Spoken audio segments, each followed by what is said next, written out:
An integral part of Italian food culture is none other than wine. Although Italians are widely recognized for their passion when it comes to wine, they were not the first to realize that Italy had a great potential for the cultivation of grapes and thus the overall wine production. The Greeks were the first to import vines into southern Italy and Sicily, nicknaming the region Oenotria, which translates to the land of wine. The Greeks cannot be given all the credit, however, as the Etruscans who were settled in central Italy took ideas from the south and improved upon the techniques used, and therefore the quality of the wine produced. They are actually credited with founding the wine industry of modern-day Tuscany. The Romans then continued to refine the process and worked on the presses used to extract juice from the grapes.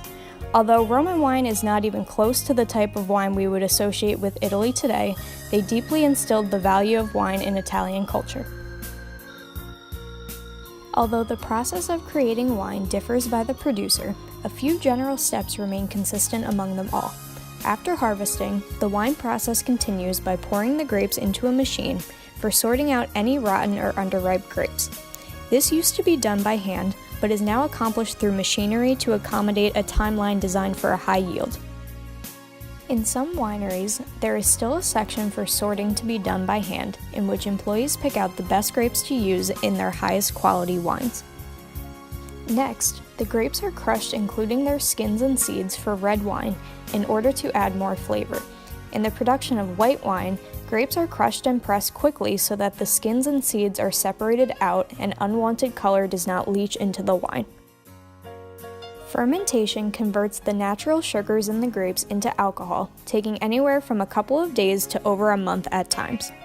Once fermentation is completed, the wine is transferred into a different holding vessel, whether that be a different stainless steel tank or a wooden barrel. The wine is then clarified, meaning unwanted particles and tannins are removed.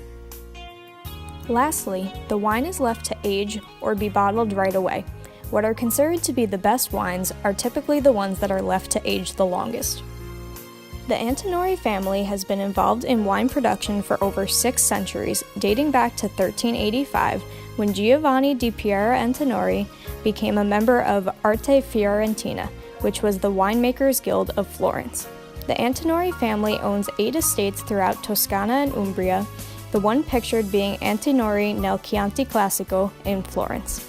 Since this vineyard is in the Chianti region, which spans roughly over Florence and Siena, the main product exported are Chianti Classico wines, although other wines are created there as well.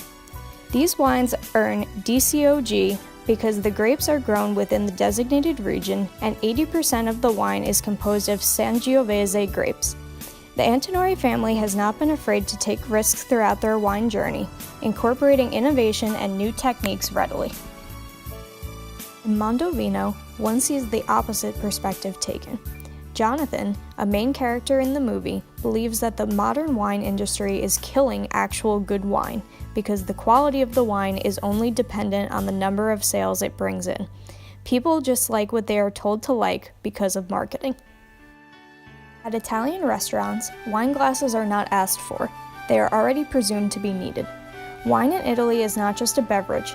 Wine sparks conversation, is bonded over within families, and is poured over with precision when selecting what type of wine best complements different meals. Over the course of the country's history, Italy has consistently remained a world leader in wine production, so much so that people from across the globe come to learn about it.